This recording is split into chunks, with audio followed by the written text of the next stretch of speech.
Magari Sani Sari Magari Mabada Sani Dari Sani Dari Sani Dama Mabada Magari Sari Mabada Sani Magari Sani Dari Sani Dari Sani Dama Magari Mabada Sani Magari Mabada Sani Dama Magari Sani Dari Sani Mabada Sani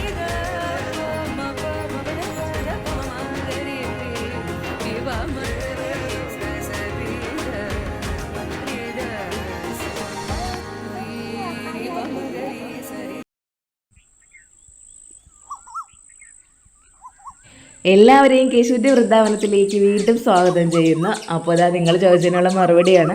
ഒരുപാട് പേര് ചോദിച്ചിട്ടുണ്ടായിരുന്നു എന്തിനാ ചേച്ചി ചെമ്പരത്തിപ്പൂവിൻ്റെ പൂമ്പൊടി മാറ്റിയതിന് ശേഷം ഭഗവാന് സമർപ്പിക്കണമെന്ന്. അതിൻ്റെ കാര്യം എന്താ ഇത്രയേ ഉള്ളൂ. പൂമ്പൊടിയിലൂടെയാണ് പരാഗണം നടക്കുന്നത്. അപ്പോൾ അതുകൊണ്ട് അങ്ങനെ പരാഗണം നടന്നിട്ട് നിൽക്കുന്ന പൂക്കളാവാം എന്നുള്ള ധാരണയിലാണ് പൂമ്പൊടി മാറ്റിയതിന് ശേഷം മാത്രം ചെമ്പരത്തിപ്പൂവ് നമ്മൾ ഭഗവാന് സമർപ്പിക്കുന്നത്. അപ്പോൾ നമ്മളിങ്ങനെ ഭഗവാന് കൊടുക്കുന്നതെല്ലാം നല്ല പ്രഷ്യസ് ആയിട്ടുള്ള സംഭവങ്ങൾ മാത്രമേ കൊടുക്കാവൂ അല്ലെങ്കിൽ സമർപ്പിക്കാവൂ എന്നൊരു വിശ്വാസം നമുക്കുണ്ടല്ലോ. അപ്പോൾ അതുകൊണ്ടാണ് ഇപ്പോൾ ചെമ്പരത്തിപ്പൂ മാത്രമല്ല തെച്ചിപ്പൂവിൻ്റെ ആയാലും അങ്ങനെ തന്നെയാണ്. ഈ നാമ്പൊക്കെ ഉള്ള പൂക്കളുടേതെല്ലാം അത് മാറ്റിയതിന് ശേഷം മാത്രം ഭഗവാന് സമർപ്പിക്കണം എന്നാണ് പറയണത്. സത്യം പറഞ്ഞാൽ എനിക്ക് ഈ സംഭവം അറിയില്ലായിരുന്നു. ഞാനിങ്ങനെ ചെമ്പരത്തിപ്പൂവിൻ്റെ പൂമ്പൊടിയൊന്നും മാറ്റാറില്ല, അതേപോലെ എടുത്താണ് വിളക്ക് കത്തിച്ചുകൊണ്ടിരുന്നത്. അപ്പോൾ എനിക്ക് നിങ്ങളിൽ ആരൊക്കെയോ പറഞ്ഞു തന്ന കാര്യം തന്നെയാണ് അങ്ങനെ ചെമ്പരത്തിപ്പൂവ് ഡയറക്റ്റായിട്ട് അങ്ങനെ വെക്കാൻ പാടില്ല, പൂമ്പൊടി മാറ്റിയതിന് ശേഷം വെക്കാൻ പാടുള്ളൂ എന്ന്. പിന്നെ എന്തുകൊണ്ടാണ് പൂമ്പൊടി മാറ്റണം എന്ന് അവർ പറഞ്ഞതെന്ന് നമ്മളിങ്ങനെ അന്വേഷിക്കുമല്ലോ. അങ്ങനെ അന്വേഷിച്ച് എനിക്ക് കിട്ടിയ മറുപടിയാണ് അല്ലെങ്കിൽ എനിക്ക് കിട്ടിയ ഉത്തരവാണ് ഈ സംഭവം.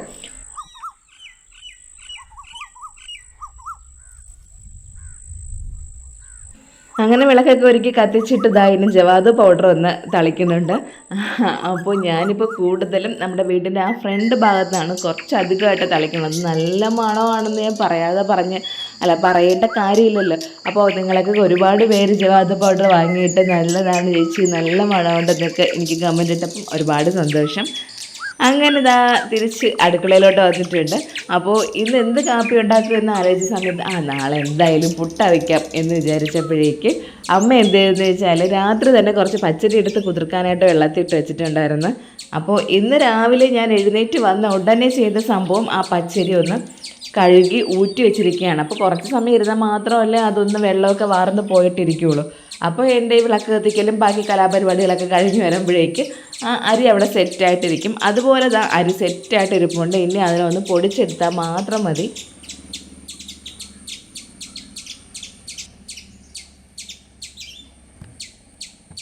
അതുപോലെ ഇതേപോലെ വിളക്കിൻ്റെ കാര്യം ഇതുവരെ വിട്ടില്ലെന്ന് തോന്നുന്നു. ഇതേപോലെ പച്ചരി പൊടിച്ച് പുട്ട വയ്ക്കുമ്പോഴേക്കും ഒരു പ്രത്യേക ടേസ്റ്റ് തോന്നും. കുറച്ചും കൂടി ഇങ്ങനെ പഞ്ഞിയായിട്ട് ഇരിക്കും പോലെയൊക്കെ തോന്നാറുണ്ട്. അപ്പോൾ ഞങ്ങൾ മിക്കവാറും ഇങ്ങനെ തന്നെയാണ് പുട്ട വയ്ക്കുന്നത്. അപ്പോൾ ഇവിടുത്തെ അമ്മ പറയും, അമ്മയെ കല്യാണം കഴിഞ്ഞുകൊണ്ട് പോയ സമയത്തൊക്കെ അമ്മയുടെ വീട്ടിൽ അമ്മയുടെ നാത്തൂമാരെല്ലാം ഇതുപോലെ പച്ചരി ഇങ്ങനെ പൊടിച്ചിട്ട് അപ്പം തന്നെ അങ്ങ് പുട്ട വയ്ക്കും. അത് വറുക്കാനൊന്നും നിൽക്കില്ല എന്ന്. അപ്പോഴും നല്ല ടേസ്റ്റാണ്. പക്ഷെ മാവ് ഇങ്ങനെ പെരുവില്ല. നമ്മളങ്ങനെയല്ലല്ലോ. അരിയൊക്കെ നല്ലപോലെ പൊടിച്ചെടുത്തിട്ട് അതിനെ വറുത്തതിന് ശേഷം മാത്രമല്ലേ പുട്ട വയ്ക്കുന്നത്. വറുത്തിട്ടൊക്കെ പുട്ട വയ്ക്കുമ്പോൾ കുറച്ചധികം നാൾ മാവ് ബാലൻസ് ഉണ്ടെങ്കിൽ ഇരിക്കുകയും ചെയ്യും. അതുമല്ല നമ്മൾ നനയ്ക്കാൻ നേരത്ത് ഒരു ഇരട്ടിയും കൂടെ അതിങ്ങനെ പൊന്തി വരും പോലെയും തോന്നും. പിന്നെ പുട്ടിനുള്ള മാവ് ആയതുകൊണ്ട് നമ്മളങ്ങനെ അരിക്കാറൊന്നുമില്ല. ചെറിയ തരിയുള്ളത് നല്ലതല്ലേ.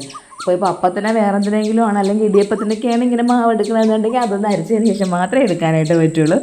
അങ്ങനെ പുട്ടിനുള്ള മാവൊക്കെ റെഡിയാക്കി ഇനി ആ ഒരു ജാറൊക്കെ ഒന്ന് കഴുകി വെച്ചിട്ട് പിന്നെ ഈ പുട്ടിനുള്ള മാവ് പൊടിക്കുമ്പോഴത്തേക്ക് അറിയാമല്ലോ അവിടെ മൊത്തം മാവ് തെറിക്കും. അപ്പോൾ ഞാൻ അപ്പോഴപ്പോഴും അങ്ങനെ ക്ലീൻ ആക്കിക്കൊണ്ടിരിക്കുകയായിരുന്നു. എന്നാലും അവിടെ ഫുള്ള് ക്ലീൻ ആക്കിയാലേ പറ്റുള്ളൂ. അങ്ങനെ അവിടെയൊക്കെ ക്ലീൻ ആക്കി ഇനി മാവ് ഒന്ന് വറുത്തെടുക്കണം. ഇതിന് വറുത്തതിന് ശേഷം അപ്പോൾ നമ്മൾ നല്ലതുപോലെ ഒന്ന് മൂപ്പിച്ച് വെച്ചാൽ കുറച്ച് ദിവസം അധിക ദിവസം ഇരിക്കും. അല്ലെങ്കിൽ അമ്മ കറക്റ്റും അതിനുള്ള അരി മാത്രമേ ഇടുള്ളൂ. ഇന്നിപ്പോൾ അങ്ങനെയല്ല, കുറച്ചധികം അരി ഇട്ടിട്ടുണ്ട്. അപ്പോൾ ഒന്ന് നല്ലതുപോലെ മൂപ്പിച്ചിട്ട് ഇന്ന് നമുക്ക് ആവശ്യത്തിനുള്ള മാവെടുത്ത് പുട്ട വെച്ചതിന് ശേഷം ബാലൻസ് അങ്ങ് വെച്ചിരിക്കാമെന്ന് വിചാരിച്ചിരിക്കുകയാണ്.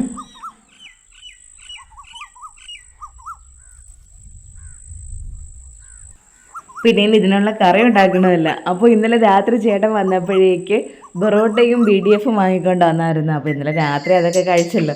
അപ്പോൾ അതിൻ്റെ ബാലൻസ് ഇരിക്കുകയായിരുന്നു. നമുക്ക് എല്ലാം കൂടെ ഒന്ന് കഴിച്ചു തീർക്കാനൊന്നും പറ്റില്ല. അപ്പോൾ അതിനെ എടുത്തിട്ട് ഇന്നിനി ആ രീതിയിലങ്ങ് കഴിക്കേണ്ട, അതിനങ്ങ് തോരൻ പോലെ ആക്കാമെന്ന് വിചാരിച്ച് അങ്ങനെ ഞാൻ കുറച്ച് സവോളയും അതുപോലെ തന്നെ പച്ചമുളകും അങ്ങനെയുള്ള സംഭവങ്ങൾ, ഇഞ്ചി വെളുത്തുള്ളിയൊക്കെ ചതച്ചും എടുത്തിട്ടുണ്ട്. ഇനി എന്ത് ചെയ്യുന്നത് വെച്ചാൽ, ഞാനിതുപോലെ ചിക്കനൊക്കെ ബാലൻസ് വരുമ്പോൾ അതിനിങ്ങനെ തോരൻ പോലെയും വേറെ ഫോമിലോട്ടൊക്കെ ആക്കാനൊക്കെ നോക്കും. അപ്പോൾ ഇതാ ഒരു ചട്ടി അടുപ്പത്ത് വെച്ചിട്ടുണ്ട്. കടുക് വറുത്ത്, പിന്നെ അതുപോലെ തന്നെ കറിവേപ്പിലയിട്ട് ഇഞ്ചി വെളുത്തുള്ളി പേസ്റ്റ് ഇട്ട് അതിനൊന്ന് വഴറ്റി അതിൻ്റെ പച്ചമണം മാറിയതിന് ശേഷം സവാള ഇട്ട് കൊടുക്കും. അപ്പോൾ കൊത്തിയരിഞ്ഞ സവാളയാണ് ഞാൻ പറഞ്ഞില്ലേ നമ്മൾ തോരൻ പോലെയാണ് വെച്ചെടുക്കാനായിട്ട് പോണത്.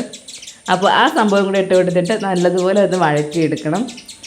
അപ്പോൾ BDF എന്ന് പറഞ്ഞാൽ അറിയാമല്ലോ, ബീഫ് ഡ്രൈ ഫ്രൈ ആണ്.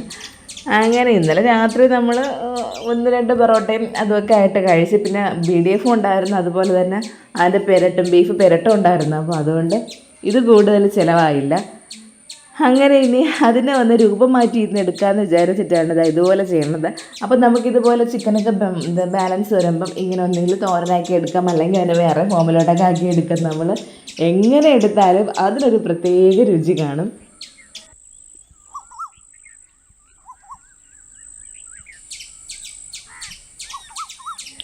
പിന്നെ ഇനി ആ BDF കണ്ടില്ലേ, ചെറുതായിട്ട് ഇങ്ങനെ ആക്കി ഇതേപോലെ ഇട്ട് തോരൻ വെക്കാനായിട്ട് പറ്റില്ലല്ലോ. അപ്പോൾ അതിനെ ചെറിയ പീസ് ആക്കി എടുക്കണം. അപ്പോൾ എനിക്കിത് കിട്ടിയത് എൻ്റെ അച്ഛൻ്റെ നിന്നാണ്. അച്ഛൻ ഇതേപോലെ ചിക്കനൊക്കെ ബാലൻസ് വരുമ്പം പിറ്റെന്നെടുത്തിട്ട് ഇങ്ങനെ അതിനെ രൂപം മാറ്റി അതിൻ്റെ കോലമൊക്കെ മാറ്റിയിട്ട് തോരൻ പോലെയോ അല്ലെങ്കിൽ വേറെ ഏതെങ്കിലും രീതിയിലൊക്കെ ആക്കിയെടുക്കും.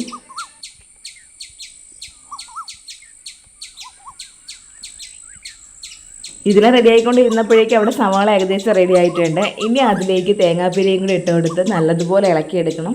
പിന്നെ അറിയാമല്ലോ അതിൽ മസാലപ്പൊടികളെന്ന് വെച്ചാൽ നമ്മളിനി എന്ത് കുന്തം ഉണ്ടാക്കിയാലും എല്ലാ മസാലയും സെയിം തന്നെ. ചിലപ്പോൾ അതിലിടണതിൻ്റെ എന്തെങ്കിലും വേരിയേഷനൊക്കെ കാണുള്ളൂ.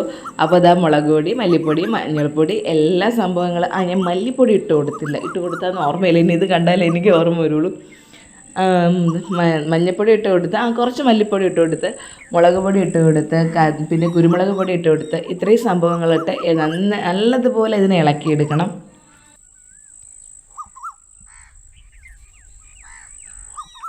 പിന്നെ ഇതിനെ ഒരു തോരൻ പോലെ ആക്കി എടുത്തപ്പോൾ തന്നെ നല്ല മണവും നല്ല ടേസ്റ്റും ഒക്കെ ഉണ്ടായിരുന്നു കേട്ടോ. നമുക്കിപ്പോൾ അതിന് ഉപ്പും കൂടെയൊക്കെ ഇട്ട് കൊടുക്കണം. അപ്പോൾ ഇത് കണ്ടപ്പം ഇത് വെറുതെ കഴിച്ചാലും നല്ലതാണെന്ന് തോന്നി. പിന്നെ അതിലേക്ക് നമ്മൾ ചെറിയ പീസാക്കി വെച്ചിരുന്ന BDF കൂടെ ഇട്ട് കൊടുത്തിട്ട് ഇനി എല്ലാം കൂടെ നല്ലതുപോലെ ഒന്ന് ഇളക്കി കൂട്ടിയെടുത്താൽ നമ്മുടെ തോരൻ ഇവിടെ റെഡിയാവും. BDF തോരൻ എന്ന് വേണമെങ്കിൽ പറയാം, എന്ത് വേണമെങ്കിലും പറയാം. പിന്നെ ഉപ്പും കൂടെ കുറച്ചൊക്കെ ഉപ്പുണ്ടോ മുളകുണ്ടോ എന്നൊക്കെ ഒന്നും കൂടെ ടേസ്റ്റ് ചെയ്ത് നോക്കിയതിന് ശേഷം എന്തൊക്കെ സംഭവങ്ങൾ കുറവുണ്ടോ അതൊക്കെ മൊത്തം ഇട്ട് കൊടുത്തിട്ട് നല്ലതുപോലെ അങ്ങ് ഇളക്കി കൂട്ടിയെടുത്താൽ മതി. നല്ല കിടിലൻ BDF തോരൻ ഇവിടെ റെഡിയായി. പിന്നെ കുറച്ച് പപ്പടം ഇരിപ്പുണ്ടായിരുന്നു, അതിനെ കൂടെ അങ്ങ് പൊരിച്ച് വെച്ചാൽ പൊട്ടിനതൊക്കെ ആവുമല്ലോ. അപ്പം ഞാൻ ആദ്യം എണ്ണ ഒഴിച്ചപ്പോൾ എണ്ണ അതിൻ്റെ ആ ചൂട് കൂടിപ്പോയി നന്നായിട്ട് തിളച്ച് പോയി. അപ്പോൾ ആദ്യം ഇട്ട പപ്പടമാണെങ്കിൽ ഇങ്ങനെ മൊത്തത്തിലങ്ങ് കരിഞ്ഞു പോയി. അങ്ങനെ അത് മാറ്റിയതിന് ശേഷം പിന്നെ ഞാൻ ഫ്ലെയിം ഓഫാക്കി വെച്ചിട്ടാണ് ബാക്കി പപ്പടങ്ങൾ പൊരിച്ചത്. അപ്പോൾ മനസ്സിലായില്ലേ, അത്ര ചൂടായിരിക്കുമായിരുന്നു എണ്ണ. തീ പിടിക്കാത്തത് എന്തോ ഭാഗ്യം. നമ്മളിങ്ങനെ ഒരു സംഭവം വെച്ചിട്ട് വേറെ എന്തെങ്കിലുമൊക്കെ ബാക്കിൽ നിന്ന് പോകുമല്ലോ. ഒരു സമയത്ത് 100 കാര്യങ്ങളാണ് നമ്മളെ മൈൻഡിലുള്ളത്, നമ്മൾ ചെയ്തുകൊണ്ടിരിക്കുന്നതും. അപ്പോഴും വരുന്ന കുഴപ്പങ്ങളാണ് ഈ പറയുന്ന കാര്യങ്ങളെല്ലാം.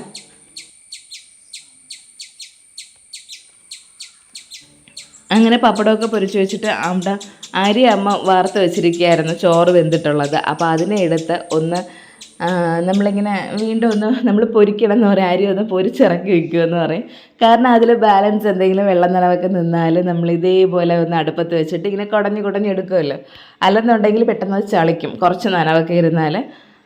അപ്പോൾ അതാണ് ഇവിടെ നടന്നുകൊണ്ടിരിക്കുന്നത്. അതിനെ ഒന്ന് പൊരിച്ചൊക്കെ ഇറക്കി വെച്ചാൽ അതും കൂടെ അങ്ങ് കഴിയും. അപ്പോൾ ചോറായി കഴിഞ്ഞ് ഇനി കറിക്കുള്ള കാര്യങ്ങൾ നോക്കിയാൽ മതി. ഇവിടെ രാവിലത്തെ കാപ്പിക്കുള്ള സംഭവങ്ങളും ഇവിടെ ആയിട്ടുണ്ട്.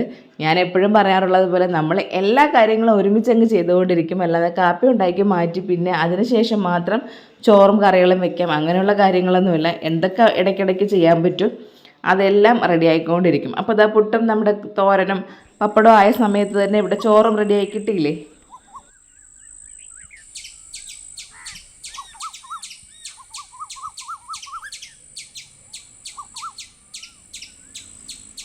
അപ്പോഴേക്കും ഇതാ കുറച്ച് പാത്രങ്ങൾ വീണ്ടും സിങ്കിലായിട്ടുണ്ട്. നമ്മൾ ഓരോ കാര്യങ്ങൾ ചെയ്യുമ്പോഴേക്കും ഓരോ പാത്രങ്ങളായിരിക്കും എടുക്കണം. അതിങ്ങനെ നമ്മളെ കൈ ഒഴിയാത്തത് കൊണ്ട് സിങ്കിൽ ഇങ്ങനെ ഇട്ടുകൊണ്ടിരിക്കും. അങ്ങനെയാണ് ഈ പാത്രങ്ങൾ പെരുകണത്. ഞാൻ കുറേ പാത്രങ്ങളൊക്കെ ആ സമയം തന്നെ അങ്ങ് കഴുകി വയ്ക്കാനായിട്ട് നോക്കും, എന്നാലും പാത്രങ്ങൾ വരും. അങ്ങനെ ഇതാ അമ്മ ഇനിയിപ്പോൾ വന്നിട്ട് പുട്ടിനുള്ള മാവൊക്കെ നനച്ച് തന്നുകൊണ്ടിരിക്കുകയാണ്.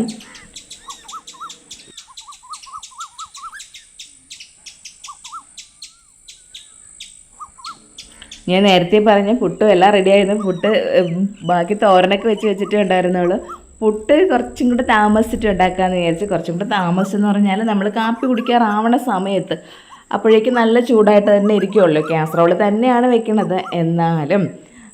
അപ്പോൾ കറികളൊക്കെ റെഡി ആയതിന് ശേഷം എന്താ ഇവിടെ പുട്ട് അവിച്ചുകൊണ്ടിരിക്കുകയാണ്. നമ്മളിപ്പോൾ ഇൻഡക്ഷൻ കുക്കറിലാണ് പുട്ട് വയ്ക്കുന്നത്. അപ്പോൾ നിമിഷം കൊണ്ട് അത് പുട്ട് റെഡിയായി വരും. നമ്മൾ ഈ സ്റ്റീലിൻ്റെ ഒരു ഇഡ്ഡലിക്കുട്ടോ അല്ലല്ലോ എന്തോന്ന് പുട്ടുകുറ്റിയുണ്ട്. അപ്പോൾ നമ്മൾ അങ്ങോട്ട് വെക്കേണ്ട താമസം, വെച്ച് 1 സെക്കൻഡ് കൊണ്ട് തന്നെ പുട്ട് ഇതാ റെഡിയാവും.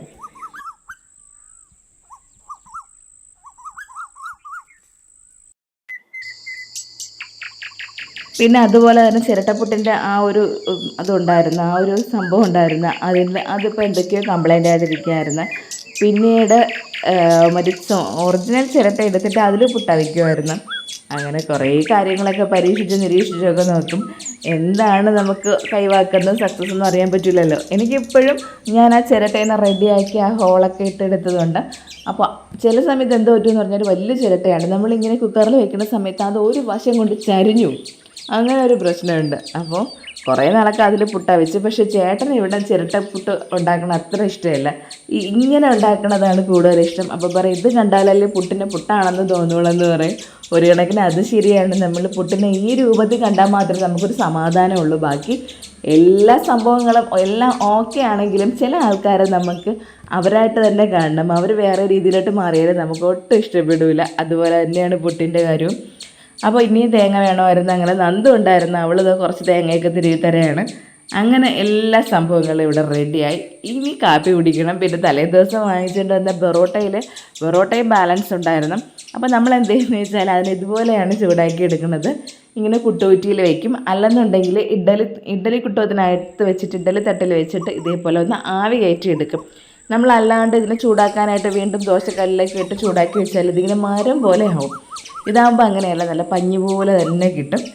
ഇനി എല്ലാവരും കൂടെ കാപ്പി കുടിക്കാനായിട്ട് ഇരിക്കുകയാണ്.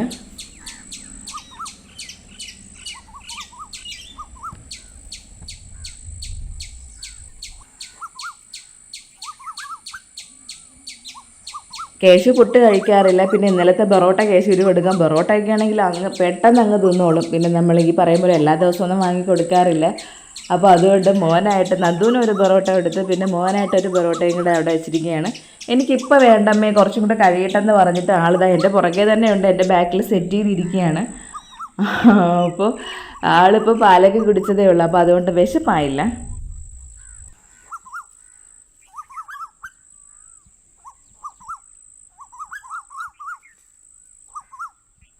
അങ്ങനെ പുട്ടൊക്കെ കഴിച്ചിട്ട് ചേട്ടൻ പോയി. അപ്പോൾ ഇനി മോനെ ഒന്ന് കുളിപ്പിക്കണം. അതിനിടയ്ക്ക് മീനൊക്കെ വാങ്ങിക്കൊണ്ട് വന്നായിരുന്നു. പുള്ളിക്കാരനാണ് മീൻ വാങ്ങിക്കൊണ്ട് വന്നത്.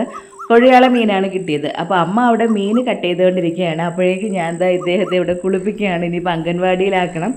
അങ്ങനെ കുളിച്ചൊരുങ്ങി ആളിതാ ഡ്രസ്സൊക്കെ മാറാനായിട്ട് നിൽക്കുകയാണ്. ഈ ഒരു സമയമുണ്ടല്ലോ, ഇങ്ങോട്ട് വിളിച്ചാൽ അങ്ങോട്ടോടും. ഞാനിവിടെ കിടന്ന് തൊണ്ടയിട്ട് വലിച്ച് കീറി മടിക്കാതിരിക്കാൻ വേണ്ടിയിട്ട് ഇങ്ങനെ പറയുമ്പോൾ ഇപ്പോഴത്തെ അടവെന്ന് പറഞ്ഞാൽ അയ്യോ എന്നെ അടിക്കണേ, എന്നെ അടിച്ചു കൊല്ലണേ എന്ന് പറഞ്ഞ് വീട് ഒരു വലതോടും. ഇതും കൂടെ കാണുമ്പോഴേക്കും എനിക്ക് അങ്ങോട്ട് ദേഷ്യവും വരും.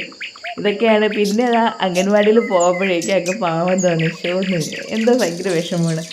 ആളങ്ങ് പോയല്ലോ എന്ന് വിചാരിക്കുമ്പോഴേക്കും ഇനി സ്കൂളിൽ പോകുമ്പോൾ എന്തോ അടന്നിറഞ്ഞൂടെ. ഇനി 2 ആഴ്ചയുള്ളൂ സ്കൂൾ ഇറങ്ങാനായിട്ട്. അംഗൻവാടിയാണെങ്കിൽ ഇപ്പോൾ അറിയാമല്ലോ, ഇവിടെ അത് നോക്കുമ്പോൾ തന്നെ തൊട്ടപ്പുറത്താണ് അംഗൻവാടി. അങ്ങനെ ആൾ പോകാനായിട്ട് അമ്മച്ചിയുടെ അടുത്തൊക്കെ പറഞ്ഞ് ഭഗവാനെയൊക്കെ പ്രാർത്ഥിച്ചിട്ട് അങ്ങനെ ഇറങ്ങുകയാണ്. എന്നും അംഗൻവാടിയിൽ പോകുമ്പോൾ എന്തെങ്കിലും ഒരു സാധനം കൊണ്ടുപോകണം. ഇന്ന് ബുക്ക് കൊണ്ടുപോകണമെന്ന് പറഞ്ഞ്. അപ്പോൾ അല്ലെങ്കിൽ എന്തെങ്കിലും കളിപ്പാട്ടങ്ങൾ കൊണ്ടുപോകണം. അപ്പോൾ അവിടെ കൊണ്ടു ചെന്ന് അകത്ത് കയറുമ്പോഴേക്ക് ടീച്ചർ പതുക്കെ ഇങ്ങ് വാങ്ങിത്തരും.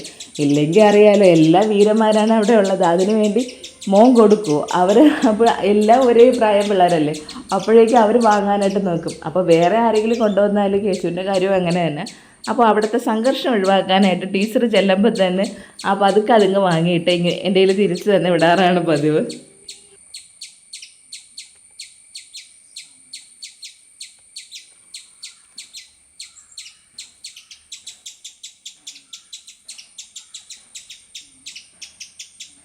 രാവിലെ തുണി അലക്കി വെച്ചിരിക്കുകയായിരുന്നു, അതിനെ ഒന്ന് വെയിലത്തിടണം.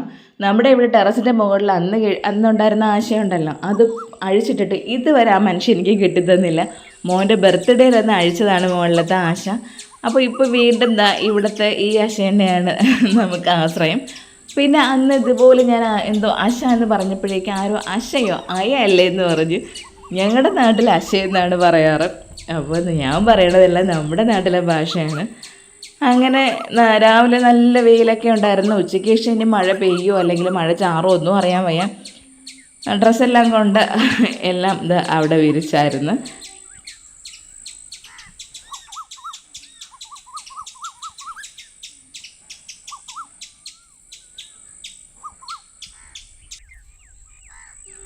പിന്നെ ഇന്നും കിട്ടിയതാ ഒരുപാട് കറിവേപ്പില.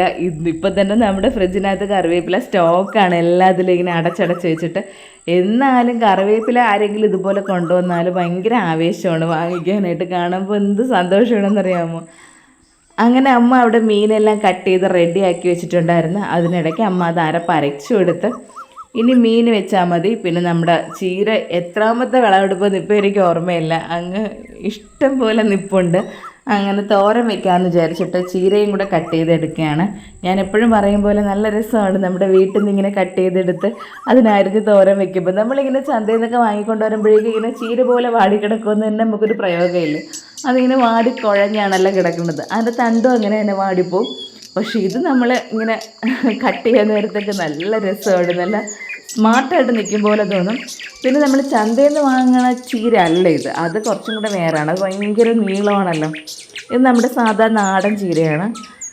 അപ്പോൾ ഇനി അതിനെ ഒന്ന് കഴുകി വൃത്തിയാക്കി ഒന്ന് വെള്ളമൊക്കെ വാർന്ന് പോയതിന് ശേഷം മാത്രം അരിഞ്ഞെടുക്കണം. ഇല്ലെങ്കിൽ ചിലപ്പോൾ തോരൻ വയ്ക്കുമ്പോഴേക്ക് ചെറുതായിട്ടൊന്ന് കുഴഞ്ഞൊക്കെ പോവും.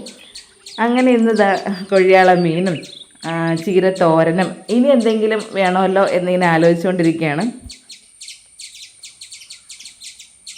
അപ്പോഴാണ് അപ്പുറത്തെ പപ്പയ്ക്ക് നിൽക്കുകയില്ലേ, അപ്പോൾ പപ്പയ്ക്ക് എടുത്തൊന്ന് ഉടച്ച കറി പോലെ വെക്കാമെന്ന് വിചാരിച്ചിട്ട് പപ്പയ്ക്ക് എടുക്കണം. പുളിഞ്ചിക്ക് ഫുള്ള് കഴിഞ്ഞ് ഇനി ഒരു 4-5 എണ്ണ ഉണ്ടായിരുന്നു, ഒരു കൊല നിപ്പുണ്ടായിരുന്നു. അതിനെയും കൂടെ മുകളിലോട്ട് കയറിയപ്പോഴേക്കും അടത്തെടുത്തിട്ടുണ്ട്. പിന്നെ ഇനി പപ്പയ്ക്ക് അടക്കണം. കോവയ്ക്ക് അടക്കാമെന്ന് വെച്ചിട്ടാണ് ഞാൻ വന്നത്. അപ്പോൾ ഞാൻ പറഞ്ഞില്ലേ ഇവിടെ ചേച്ചിയില്ല, അവരിനി സ്കൂൾ തുറക്കാറാകുമ്പോൾ മാത്രമേ വരുള്ളൂ. അവരിപ്പോൾ എറണാകുളത്താണ്. അപ്പോൾ കോവയ്ക്ക് ഞാൻ ഇന്നലെ വന്നപ്പോഴേക്ക് നിറയെ കോവയ്ക്ക് നിപ്പുണ്ടായിരുന്നു. അങ്ങനെ ഞാൻ ചേച്ചി വിളിച്ചപ്പോഴും പറഞ്ഞു ചേച്ചി കോവയ്ക്ക് നിറയെ നിപ്പുണ്ട്, അതിനെ എടുക്കണമെന്ന്. പക്ഷേ ഇന്ന് വന്നപ്പോൾ കോവയ്ക്ക് ഒന്നും കാണാനില്ല, അതാരോ കൊണ്ടുപോയി. പിന്നെ ഒരു പപ്പയ്ക്ക് അടത്തെടുത്തിട്ടുണ്ട്. ബാക്കിയെല്ലാം കുഞ്ഞൻ പപ്പയ്ക്കായിരുന്നു. അപ്പോൾ ഇത് ഒരെണ്ണം തികയില്ല. നമ്മളിപ്പോൾ വീഡിയോയിൽ കാണുമ്പോഴാണ് ഇത്രയും വലുതായിട്ടെങ്കിലും തോന്നണത്. അപ്പോൾ ഇനി ഒരു പപ്പയ്ക്കയും കൂടെ എടുക്കണം. അപ്പോൾ താഴെ നിൽപ്പുണ്ടോ ഒരു പപ്പ, അപ്പോൾ അതിൽ നിന്ന് ഒരെണ്ണം കൂടെ എടുക്കാമെന്ന് വിചാരിച്ച്. പിന്നെ ഇവിടെ ഇപ്പോൾ ആളില്ലാതിരിക്കുമ്പോൾ അറിയാമല്ലോ, ഫുള്ള് കരിയിൽ കയറി കിടക്കുകയാണ്. അങ്ങനെ താഴെ വന്നിട്ട് ഒരു പപ്പയ്ക്കയും കൂടെ ഇവിടെ നിന്ന് കുത്തിയെടുത്ത് കൊണ്ടുപോയിട്ട് വേണം ഇനി പപ്പയ്ക്ക ഉടച്ച് കയറി വയ്ക്കാനായിട്ട്.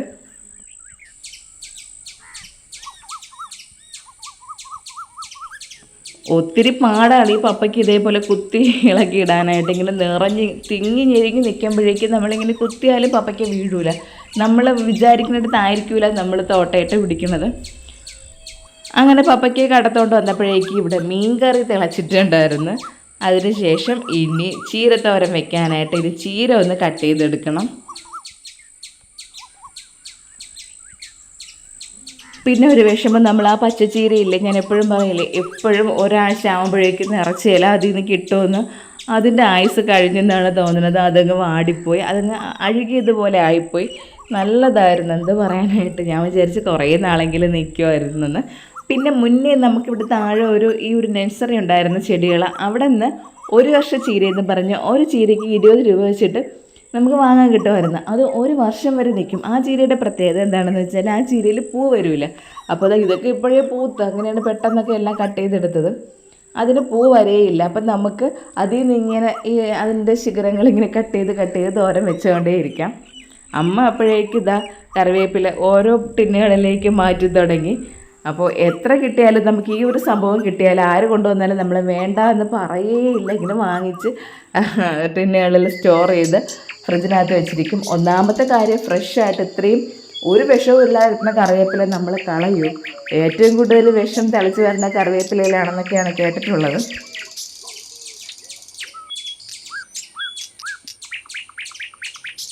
ഇനി കറിവേപ്പില തോരൻ വെക്കണം. അപ്പോൾ ചക്കക്കുരു ഉണ്ടെങ്കിൽ ചക്കക്കുരു ഇട്ടൊക്കെ വയ്ക്കാം, നമുക്ക് ഇഷ്ടമുള്ള രീതിയിലൊക്കെ വെക്കാം. പിന്നെ ഇത് പരിപ്പും കൂടെ ഇട്ടാൽ ചീര കറിയായിട്ട് വയ്ക്കാം. അപ്പോൾ ഇന്ന് നമ്മൾ ചീര തോരൻ തന്നെയാണ് വെക്കുന്നത്. അപ്പോൾ കടുകൊക്കെ പൊട്ടിച്ച് അതിലേക്ക് തേങ്ങാപ്പീര ആദ്യം ഇട്ട് കൊടുത്ത് ഇനി അതിൽ മസാലയും കൂടി ഇട്ടിട്ട് അതിനൊന്ന് ഇളക്കി കൂട്ടിയതിന് ശേഷം തോരത്തിനുള്ള സംഭവം ഇട്ട് കൊടുക്കാമെന്ന് വിചാരിക്കുകയാണ്. അപ്പോൾ ഞാൻ ചതച്ച മുളകാണ് ഇട്ട് കൊടുത്തത്. ഉപ്പിട്ട് കൊടുക്കണം. പിന്നെ ഞാനന്ന് എണ്ണമാങ്ങയുടെ ഒരു ഷോർട്ട്സ് ഇട്ട സമയത്ത് ഞാൻ ഉപ്പ് ഇട്ട എന്നുള്ള കാര്യം പറയാനായിട്ട് മറന്നുപോയി. ഇപ്പോൾ എല്ലാവരും ചോദിക്കണം, കമൻറ്റ് പറയുന്നുണ്ട് അത് മാങ്ങയിൽ ഉപ്പിടണ്ടേന്ന്. അത് മറന്നു പോണതാണ്. ഉപ്പ് എല്ലാത്തിലും വേണമല്ലോ, അത് കോമൺ അല്ലേ. ഉപ്പ് വേണം എന്ന് എടുത്ത് പറയേണ്ട കാര്യവുമില്ല. അപ്പോൾ ഇതിൽ ഞാൻ പറയാനുണ്ട്, ഞാനിപ്പോൾ തേങ്ങാപ്പീര ഇട്ട് കൊടുത്തിട്ടുണ്ട്, മഞ്ഞൾപ്പൊടി ഇട്ട് കൊടുത്തിട്ടുണ്ട്, ചതച്ച മുളക് പൊടി ഇട്ടിട്ടുണ്ട്, ജീരകം ഇട്ടിട്ടുണ്ട്, പിന്നെ ഒരു വെളുത്തുള്ളി ചതച്ചതും കൂടെ ഇട്ട് കൊടുത്ത് അതിനെ ഒന്ന് ഇളക്കി എടുത്തതിന് ശേഷം അതിലേക്ക് ഇനി നമ്മൾ കട്ട് ചെയ്ത് വെച്ചിരിക്കുന്ന ചീര ഇട്ട് കൊടുക്കാം. അപ്പോൾ അമ്മയാണെങ്കിൽ കുഞ്ഞായിട്ട് തന്നെ കട്ട് ചെയ്തെടുക്കും. എനിക്കിപ്പോൾ അത്രയ്ക്ക് ക്ഷമയൊന്നും ഇല്ലാത്തത് കൊണ്ട് ഞാൻ അങ്ങനെ തീരെ കുഞ്ഞായിട്ടല്ല കട്ട് ചെയ്തത്. അപ്പോൾ ഇനി ഇതാ ചീരയൊക്കെ ഇട്ട് വീണ്ടും കുറച്ച് ഉപ്പൊക്കെ ഇട്ട് എടുത്തിട്ടുണ്ട്. ഇനി ഇതിനെ ഒന്ന് ഇളക്കി കൂട്ടിയിട്ട് ചെറിയ തീയിലങ്ങ് അടച്ചു വെച്ചിരുന്നാൽ മതി. അത് അവിടെ ഇരുന്ന് തീ ചെറുതായിട്ട് കയറി അതിൻ്റെ സൗകര്യത്തിന് വെന്ത് വന്നോളും.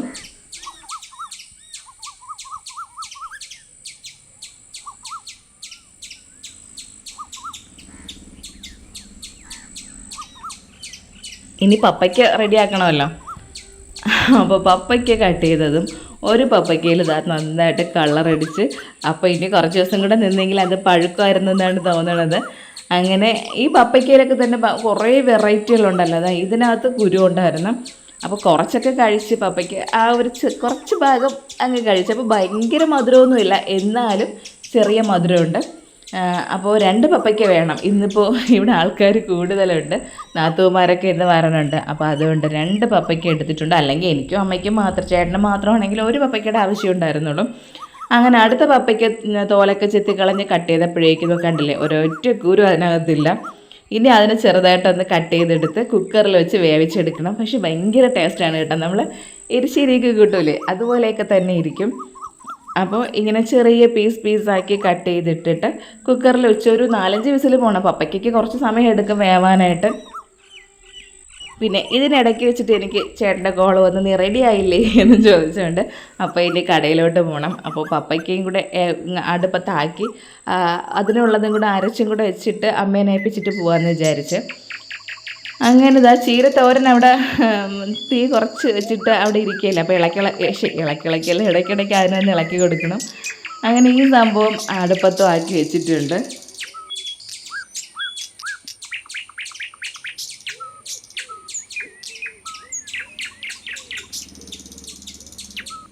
അപ്പോഴേക്ക് വീണ്ടും കുറച്ച് പാത്രങ്ങളായി. അങ്ങനെ ഞാനതെല്ലാം പുറത്ത് സിങ്കിൽ കൊണ്ട് വെച്ചിരിക്കുകയാണ്. അപ്പോൾ ഞാൻ മുമ്പേയൊക്കെ പറഞ്ഞതുപോലെ ഞങ്ങളിത് വിളക്ക് തേക്കാനുള്ള ഉദ്ദേശത്തോടു കൂടിയല്ല പുറത്തൊരു സിങ്ക് കെട്ടിയത്. ഇതേപോലെ നമ്മൾ അടുക്കള ചെറുതാണ്, അപ്പോൾ പാത്രങ്ങളൊക്കെ ഒരുപാടാകുമ്പോഴേക്കും മൊത്തത്തിലൊരു വൃത്തികേട് പോലെ തോന്നും. അങ്ങനെ അത് ഒഴിവാക്കാൻ വേണ്ടിയായിരുന്നു പുറത്തൊരു സിങ്ക് കെട്ടിയത്.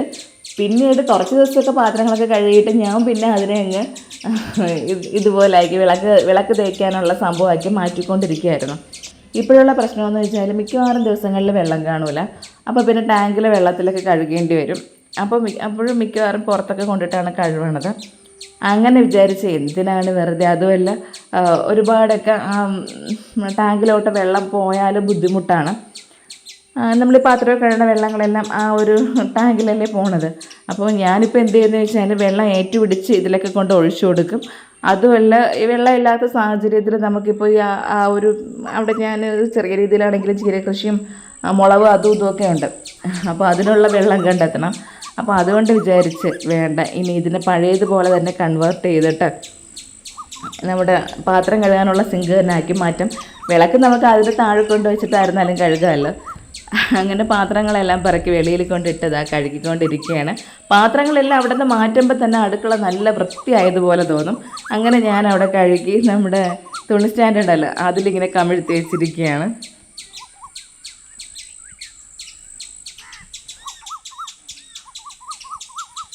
പാത്രം കഴുകിയിട്ട് വന്നപ്പോഴേക്ക് പപ്പയ്ക്ക് നന്നായിട്ട് വെന്തിട്ടുണ്ടായിരുന്നു. ഇനി അതിലേക്ക് ഇതാ ഈ ഒരു അരപ്പും കൂടെ അങ്ങ് ഇട്ട് കൊടുക്കണം. അരപ്പും കൂടെ ഇട്ടിട്ട് ഒരു 2-3 വിസിലും കൂടെ ഒന്നും കൂടെ നമ്മൾ പിന്നെ ഇതിനൊന്ന് നല്ലതുപോലെ ഉടച്ചെടുക്കണം. പപ്പയ്ക്ക് നല്ല വെന്ത് കിടക്കില്ല, അതിനൊന്ന് ഉടച്ചെടുത്തിട്ട് ഒരു 3-4 വിസിലും കൂടെ പോക്കി എടുക്കുമ്പോഴേക്ക് സംഭവം നല്ല സെറ്റായിട്ടിരിക്കും. അപ്പം ഞാൻ ഇത്രയും ചെയ്തിട്ട് അമ്മയെ ഏൽപ്പിച്ചിട്ട് പോകാമെന്ന് വിചാരിച്ചിരിക്കുകയാണ്. അപ്പോൾ ഇന്നിപ്പോൾ ചേട്ടന് കുറച്ചധികം ജോലിയുണ്ട്. ഞാൻ ചെന്നാൽ മാത്രമേ പുള്ളിക്കാരന് അങ്ങോട്ടും ഇങ്ങോട്ടൊക്കെ പോകാനായിട്ട് പറ്റുള്ളൂ, ബാങ്കിലൊക്കെ പോകണം. അങ്ങനെ ഞാൻ ഈ സംഭവം ഒന്ന് ഉടച്ച് വെച്ച് ഇതിനുള്ള കടുകും കൂടെ താളിച്ച് അവിടെ വെച്ചതിന് ശേഷമാണ് അമ്മയോട് പറഞ്ഞിട്ട് പോയത്.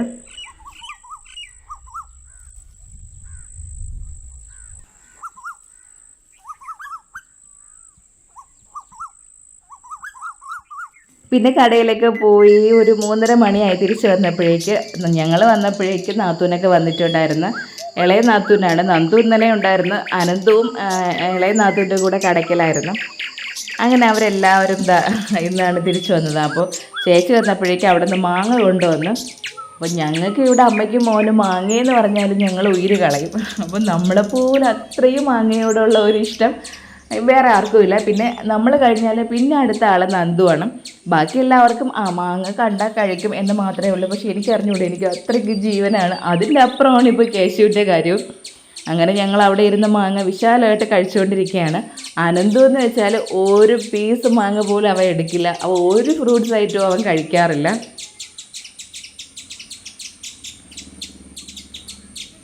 അങ്ങനെ എല്ലാവരും കൂടെ ചേർന്നിരുന്ന് മാങ്ങയൊക്കെ കഴിച്ചുകൊണ്ടിരിക്കുകയാണ്. ചേച്ചി 1-2 കിലോ മാങ്ങ കൊണ്ടുവന്നെന്ന് തോന്നണം. അതെല്ലാം ആ നിമിഷം കൊണ്ട് തന്നെ അവിടെ തീർന്നു മാങ്ങ.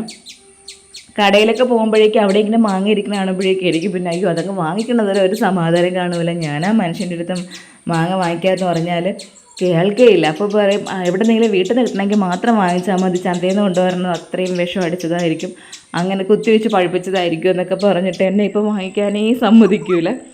അപ്പോൾ ഇങ്ങനെയൊക്കെ കിട്ടണതാണ് നമുക്കൊരു ആശ്വാസം. അങ്ങനെ ഇപ്പോൾ ഒരു വേറൊരിടത്ത് പറഞ്ഞിട്ടുണ്ട് അവിടെ ഒരു കോട്ടക്കോണം മാങ്ങ ഉണ്ട്, അവിടെ പഴുത്തിരിക്കുകയാണെന്ന്. ഇനി അതും കൂടെയൊക്കെ പോയി വാങ്ങണം.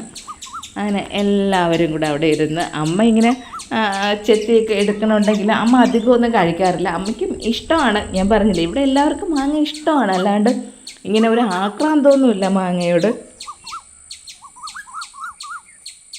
അങ്ങനെ മാങ്ങയൊക്കെ കഴിച്ച് കഴിഞ്ഞിട്ട് ഞങ്ങളിപ്പോൾ കടയിൽ നിന്ന് വന്നപ്പോഴേക്കും കുറച്ച് സാധനങ്ങൾ വാങ്ങിക്കൊണ്ട് വന്നായിരുന്നു. ജീരകമൊക്കെ തീർന്നിരിക്കുകയായിരുന്നു, പിന്നെ വറ്റൽ മുളകൊക്കെ തീർന്നിരുന്നു. അങ്ങനെ ജീരകം, പിന്നെ തോരൻപരിപ്പ്, പിന്നെ ഒരു കിറ്റ് മലക്കറി വാങ്ങിച്ചിട്ടുണ്ട്. മലക്കറി എന്ന് പറഞ്ഞാൽ പച്ചക്കറി. പിന്നെ നമ്മുടെ മല്ലിയിലയൊക്കെ തീർന്നിരിക്കുകയായിരുന്നു. ഈ ജീരകത്തിന് ഇപ്പോഴും 100 ഗ്രാമിന് 32 രൂപ. ഇടയ്ക്ക് വെച്ചിട്ട് ഓർമ്മയില്ലേ ജീരകത്തിന് ഒരു വില അങ്ങ് കയറിയത്, ഏകദേശം 180 എത്ര രൂപയായിരുന്നു ജീരകത്തിന്. അങ്ങനെ അതും കൂടെയൊക്കെ എല്ലാം മാറ്റി വച്ചിരിക്കുകയാണ്. പിന്നെ ഇപ്പോഴത്തെ അവസ്ഥയിൽ എൻ്റെ ദൈവമേ ഈശ്വര, ഈ അടുക്കളയിൽ കയറുന്ന കാര്യമുണ്ടല്ലോ, ഇപ്പോൾ അടുക്കളയിൽ കയറുന്നത് ഇപ്പോൾ ആടുജീവിതം പോലെയാണ് അടുക്കള ജീവിതവും. അതിനെപ്പറ്റി ചിന്തിക്കുമ്പോഴേ നമ്മൾ ഇത്രയും കഷ്ടപ്പെട്ടാണ് അടുക്കളയിൽ നിൽക്കുന്നത്. എന്ത് ചൂടാണെന്നറിയാമോ. അപ്പോൾ ഈ അടുപ്പിൻ്റെ മൂട്ടിൽ നിൽക്കുമ്പോഴേക്ക് കുറച്ച് സമയം നിൽക്കും, നമ്മൾ ഓടിപ്പോവും കാറ്റ് കൊള്ളാനായിട്ട്. ഇപ്പം ഞാനിങ്ങനെ അമ്മയെടുത്ത് കുറച്ച് കൈസഹായം മാത്രം ചെയ്തു തന്നാൽ മതിയെന്ന് പറഞ്ഞ കാര്യം അമ്മയെ കൊണ്ടൊന്നും ഒട്ടും പറ്റണില്ല. അമ്മയ്ക്ക് തളർന്നു പോകും പോലെയാണ് അടുക്കളയിൽ നിൽക്കുമ്പോൾ. എങ്ങനെയെങ്കിലും അടുക്കളയിൽ കയറുന്ന സമയത്ത് അവിടെ നിന്ന് രക്ഷപ്പെട്ടാൽ മതിയെന്നൊരു തോന്നലാണ്. എന്തിനാണെന്ന് അറിഞ്ഞൂടെ ഈ ചൂട്, അത് പറഞ്ഞാൽ മനസ്സിലാവില്ല. നിങ്ങൾ ഇപ്പോൾ കേൾക്കണവർ ഇപ്പോൾ ഇവിടെ ആടുകളൊക്കെ വിചാരിക്കുമോ പിന്നെ നമ്മൾ ഈ ചൂടെന്ന് പറഞ്ഞാൽ നമുക്ക് അറിഞ്ഞുകൂടാത്തതാണ്. അങ്ങനെയല്ല, നമ്മൾ ഈ അടുക്കളയിൽ അടുപ്പിൻ്റെ മൂട്ട് നിൽക്കുമ്പോൾ ഒരു ചൂടുണ്ടല്ലോ, അയ്യോ സഹിക്കാനായിട്ട് പറ്റില്ല. ദേഹമൊക്കെ ഇങ്ങനെ തളർന്നുകൊണ്ട് വരും പോലെ തോന്നും. അപ്പം ഞാനിവിടെ ചേട്ടനോട് പറയാം, ഇപ്പോൾ പറയുന്നത് അതിപ്പോൾ ആട് ജീവിതം പോലെയാണ് നമ്മുടെ അടുക്കള ജീവിതമെന്ന്. ഒരു വല്ലാത്ത ദുരന്തമാണ്. ഞാനിങ്ങനെ ഒരു ചെറിയൊരു ഫാനൊക്കെ വാങ്ങിച്ച് വെച്ചിട്ടുണ്ട്. അതൊന്നും ഒന്നും ഏൽക്കണില്ല. അതൊക്കെ അതിൻ്റെ കാറ്റൊക്കെ അടിച്ചിട്ട് നമ്മുടെ അടുക്കളയിലാണെങ്കിൽ സീലിംഗ് ഫാൻ ഇടാനുള്ള സ്പേസ് ഇല്ല. പിന്നെ ഒരു പേടിയുണ്ട്, സീലിംഗ് ഫാനൊക്കെ ഇടുമ്പോഴേക്കും ഇങ്ങനെ ഗ്യാസ് അടുപ്പൊക്കെ അണഞ്ഞു പോയാൽ ഉടനെ ആൾക്കാർ ചോദിക്കുകയും ചെയ്യും. അത്രയ്ക്ക് അറിഞ്ഞൂടെ അടുക്കളയിൽ ഇങ്ങനെ ഫാൻ ഇട്ടുകൂടാന്ന്. അതങ്ങനെ ഒരു കാര്യം. അപ്പോൾ ഒരു 10 മിനിറ്റ് നമ്മൾ അടുക്കളയിൽ നിന്നിട്ട് ഓടി വന്ന് ഫാൻ ഇട്ട് അതിൻ്റെ മൂട്ടി ഇരുന്നിട്ടാണ് വീണ്ടും പിന്നെ അടുക്കളയിലോട്ട് പോണത്. അങ്ങനെ ഇനി മലക്കറിയൊക്കെ സെക്ഷൻ തിരിച്ചൊക്കെ മാറ്റി വെക്കണം. അപ്പോൾ അതിനായിട്ട് ഓരോന്നായിട്ട് ഞാൻ മാറ്റി വെച്ചുകൊണ്ടിരിക്കുകയാണ്. ഇതെല്ലാം അമ്മയുടെ ഡ്യൂട്ടി ആയിരുന്നു. അമ്മയാണ് അതെല്ലാം ഒതുക്കി പറക്കിയൊക്കെ വെക്കുന്നത്. അപ്പോൾ അമ്മയ്ക്കിപ്പോൾ എന്താ പറയാനായിട്ട് കുറച്ച് വയ്യായികയൊക്കെ ഉണ്ട്. അപ്പോൾ അതുകൊണ്ടാണ് ഇതൊക്കെ ഞാൻ തന്നെ ചെയ്യാമെന്ന് വിചാരിക്കുന്നത്.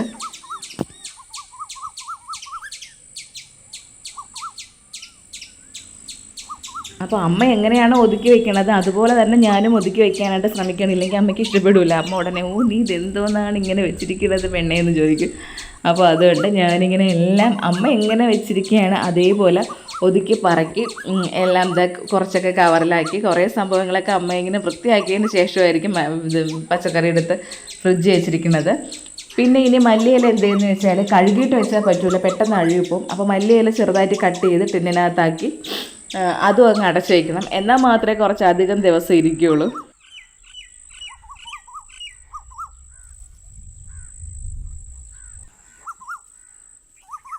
അങ്ങനെ അതെല്ലാം ഒന്ന് ഒതുക്കി ഇനി ഫ്രിഡ്ജിനകത്ത് വെച്ചാൽ മതി. അങ്ങനെ ഓരോ ജോലികളായിട്ട് ഇപ്പോൾ ഇത്രയും സമയം അടുക്കളയിൽ നിന്നപ്പോൾ തന്നെ ഞാനിങ്ങനെ വിയർത്ത് കുളിച്ച് നിൽക്കുകയാണ്. അപ്പോൾ ഇനി ഇതും കൂടെ എങ്ങനെയെങ്കിലും ഫ്രിഡ്ജിൽ വെച്ചിട്ട് അവിടെ നിന്ന് ഇറങ്ങിയാൽ മതി. ഇനി ഒന്ന് അടിച്ചു വരാനൊക്കെ ഉണ്ട്. അപ്പോൾ ഇനി ആ ജോലിയും കൂടെ ഇതൊന്നും വലിയ പ്രശ്നമില്ലാന്ന് തോന്നും, നമ്മൾ വെളിയിൽ നിന്ന് ചെയ്യണ കാര്യങ്ങളല്ലേ. പക്ഷേ അടുക്കളയിൽ കയറിയുള്ള കാര്യങ്ങളാണ് സഹിക്കാൻ പറ്റാത്തത്.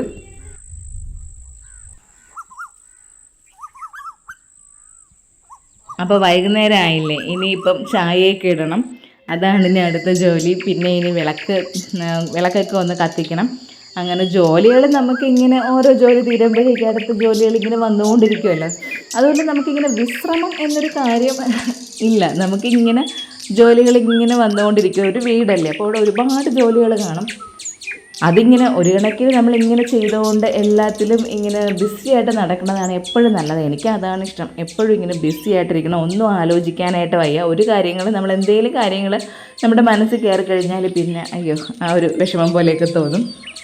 അപ്പോൾ ചായയൊക്കെ ഒഴിച്ചിട്ടുണ്ട്. ഇനി ചായ കുടിക്കണം. അപ്പോൾ ഇതൊക്കെയാണ് ഇന്നത്തെ ഞങ്ങളുടെ വിശേഷങ്ങൾ. ഞങ്ങളുടെ വിശേഷങ്ങളൊക്കെ ഇഷ്ടമായി ലൈക്ക് ചെയ്യുക, ഇഷ്ടമായില്ലെങ്കിൽ ഡിസ്ലൈക്ക് ചെയ്യുക. പിന്നെ നിങ്ങളത് കാണുന്നത് FBയിലാണെങ്കിൽ എൻ്റെ പേജ് ഒന്ന് ഫോളോ ചെയ്യണം. അല്ല യൂട്യൂബിലാണെങ്കിൽ ചാനലൊന്ന് സബ്സ്ക്രൈബ് ചെയ്യാനായിട്ട് മറക്കരുത്. പുതിയൊരു വീഡിയോ ആയിട്ട് നമുക്ക് വീണ്ടും കാണാം.